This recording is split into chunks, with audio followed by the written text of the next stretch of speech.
Sure. Here's a 500-word story-style article inspired by the topic. 14 things I learned when I became a widow. Life, love, and laughter after loss. One happy widow. It's written in a personal and reflective tone, as if told by someone sharing their real-life journey. 14 things I learned when I became a widow. When I lost my husband, the world went silent. People say grief comes in waves, but what they don't say is how often those waves can crash without warning. In the early days, I clung to survival, minute by minute, breath by breath. But over time, I found not just my footing, but a new version of myself. Here are 14 things I learned when I became a widow, lessons that brought life, love, and even laughter back into my world. 1. Grief doesn't follow a schedule. There's no roadmap. One moment you're fine, the next you're crying in the grocery store because you saw his favorite cereal. 2. People don't know what to say, and that's okay. Most mean well. I learned to give grace, even when their words missed the mark. 3. There's no shame in asking for help. I used to think I had to be strong all the time. I learned that real strength sometimes means admitting you're not okay. 4. Loneliness isn't cured by company. Even surrounded by people, I felt alone. I had to learn how to be okay with my own silence. 5. I can still laugh. The first time I laughed again, I felt guilty. But joy doesn't dishonor grief. Laughter and sorrow can live side by side. 6. Memories are both a balm and a blade. Sometimes they comfort me, sometimes they sting, but I hold on to them because they remind me I loved deeply. 7. Love doesn't die.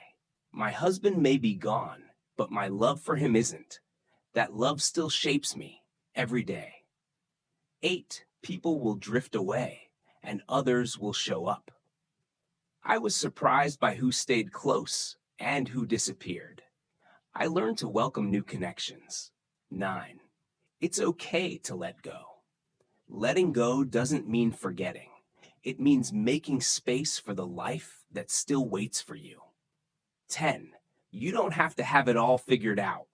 I took it one day at a time, sometimes one breath at a time. 11. Healing isn't linear. Just when I thought I was doing better, something would knock me down again. That's normal. 12. Grief changes you. I'm not the same person I was, but that's not a bad thing. I've grown stronger, softer, and more grateful. 13. There's life after loss. It doesn't look the same, but life does continue, and it can still be beautiful.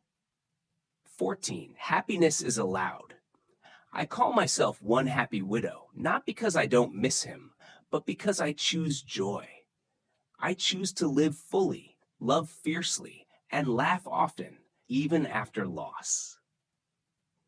If you'd like to turn a part of this into a spoken voiceover, I can help you do that too. Would you like to pick a couple of sentences from this story for audio narration? Absolutely. Here's an additional 500-word paragraph that continues the emotional journey and reflects further on finding strength, identity, and joy after loss. In the months and years that followed my husband's passing, I began to realize that grief wasn't something to get over. It was something to learn to live with. Like an old injury that aches when it rains, the pain never fully disappears. But it softens, it teaches, and most surprisingly, it opens your heart to a different kind of beauty in the world. I used to define myself as a wife, a partner, one half of a whole. Losing him meant losing that identity, and I felt adrift for a long time. But slowly, I began to build a new sense of self, not in opposition to the woman I was, but as a continuation of her. I learned that I could carry him with me into every chapter that followed. I began doing things I never thought I could do alone. Traveling, eating at restaurants solo, going to weddings without a plus one. These moments were hard at first, but then they became empowering. Each time I survived a milestone without him, I grew stronger. I also started talking more openly about my grief, which connected me to other widows and people who had faced deep losses. It turns out grief is a language all its own, and once you speak it, you find others who understand you on a soul level. These connections became some of the deepest friendships I've ever known. I stopped trying to move on and instead chose to move forward with him in my heart. I began to feel joy without guilt, to honor his memory by living fully, not by staying in sorrow. I found myself smiling again at sunrises, dancing in the kitchen to our old songs, and laughing out loud at things I knew he'd find funny. At first, it felt like betrayal, but in time, I saw it as tribute. He loved my laughter. He wouldn't want me to bury it with him. That realization gave me permission to seek happiness again, not just for myself, but in his honor.